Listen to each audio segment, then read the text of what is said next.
Général Courbet, veuillez accepter l'hommage de ce livre. Je suis le subordonné Garneau. C'est une démonstration de respect et de loyauté pour vous de nous conduire à la victoire dans ce pays de Taïwan.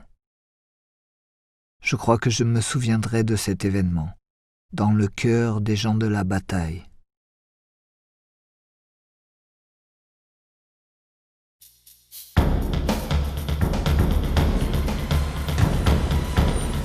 Au petit matin du 5 août 1884, le lieutenant-général Courbet a donné l'ordre de se préparer au combat à tous les navires. À 8 heures exactement, nous avons tiré le premier obus sur Keelung. Et l'attaque dans le nord de Taïwan a officiellement commencé. Les forts du port de Keelung ont immédiatement répondu par le même violent feu d'artillerie. La première rangée d'obus de la nouvelle batterie sur l'île de Sheliao a frappé notre navire. 3 des 5 obus ont brisé le blindage de notre coque, mais personne n'a été blessé lors de l'explosion. Un seul canon a été endommagé. Je ne m'attendais pas à ce que ce nouveau soit sur l'île de Sheliao. D'après des archives chronologiques fiables, les Qing ont débarqué ici vers 1430 et ont vécu avec les autochtones de l'île. Bien que les peuples autochtones de l'île de Taïwan soient divisés en différentes tribus et parlaient différents dialectes, ils semblaient tous être originaires des Malais. Les indigènes vivant dans Keelung sont appelés Shufan. Ils sont entrés dans un état semi-civilisé. Après-midi, l'équipe de la mine a atterri à Shawan sur le côté est du port de Keelung pour détruire l'équipement du fort d'Erchawan dans le port. Les défenses près du fort d'Erchawan avaient été complètement anéanties ce soir-là.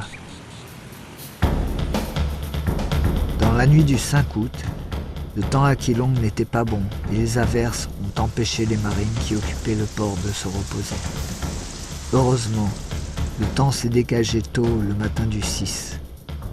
Le major général Lespès a conduit les troupes à effectuer la tâche de fouiller les rues et les yamens. Peu de temps après, l'équipe de reconnaissance a rencontré un groupe de troupes ennemies et les deux parties ont lancé une féroce fusillade à bout portant. Nous avons tué de nombreux officiers et soldats Qing avec notre équipement et nos effectifs supérieurs. Bien que les tourelles de canon construites par l'armée Qing présentent diverses lacunes dans la conception, elles peuvent être utilisées par notre armée. Nous devons généralement changer la position de combat de ces tourelles dans la direction opposée. Les tourelles de la zone de Keelung peuvent être divisées en 3 zones. La ligne de défense ouest, sud et est. Les noms de ces tourelles portent le nom du commandant français qui a capturé la première. Par conséquent, la forteresse d'Erchawan, nous l'appelons le fort Lespès. Au petit matin du 1er octobre, plus de 600 marines chinois ont débarqué du côté ouest du port de Keelung pour attaquer les forces à l'ouest. L'ennemi, après avoir attaqué, a rapidement abandonné sa défense. La plupart des ennemis vaincus ont été poursuivis par nos canons de peloton. Ils ont perdu plus de 400 personnes lorsqu'ils ont été tués. Dans notre cas, 5 personnes ont été tuées et 12 ont été blessées. À 9 h du matin, tous les ennemis se sont retirés et la victoire était à nous. Après avoir repoussé l'ennemi, nous avons été surpris de constater que l'armée Qing s'est soudainement retirée de sa deuxième ligne de défense. Et nous avons occupé une nouvelle position sans tirer un seul coup.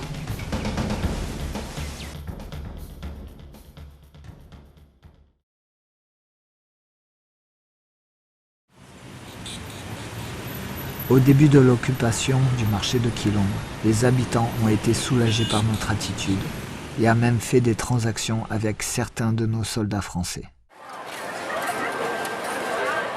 Je dois dire que, bien que le goût soit différent de notre cuisine française, la cuisine locale d'ici est étonnamment délicieuse.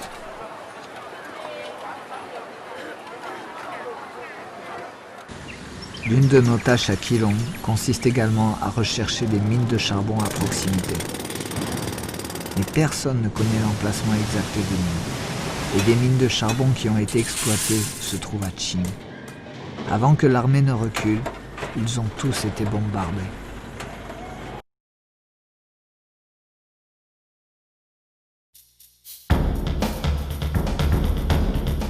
De janvier à février, la pluie a continué de tomber. L'occupation de Keelung a dépassé les attentes. Keelung a toujours été l'un des endroits les moins hygiéniques le long de la côte asiatique. En plus des victimes de la bataille, il y a eu un développement de diverses maladies infectieuses dans cet environnement difficile. Certaines personnes étant encore en bonne santé le matin sont décédées dans l'après-midi et pas le temps de les envoyer à l'hôpital. Le temps fut beau à 4 heures de l'après-midi du 4 mars. Toute notre colonne était rassemblée dans les hautes terres de l'Est. L'affrontement entre notre armée et l'armée de Qing a été féroce. Pendant cette période, les activités des soldats Qing ont été fréquentes. Ils ont rassemblé toutes sortes de matériel défensif non loin de nous et ont continué à étendre les fortifications sur les hauteurs, afin que les soldats Qing puissent être devant nous avec une longue armée. La ligne défensive d'environ 6 km allait et venait sans être touchée par des tirs d'artillerie, rendant notre offensive bloquée et incapable d'avancer.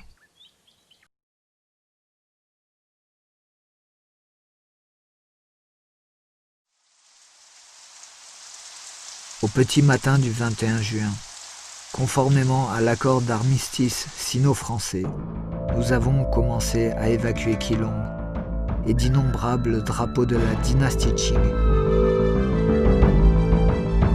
ont été érigés sur la colline nouvellement abandonnée. Le navire quitta lentement le port et regarda l'endroit sombre près du fort de Shawan. C'était le cimetière où les soldats français étaient enterrés.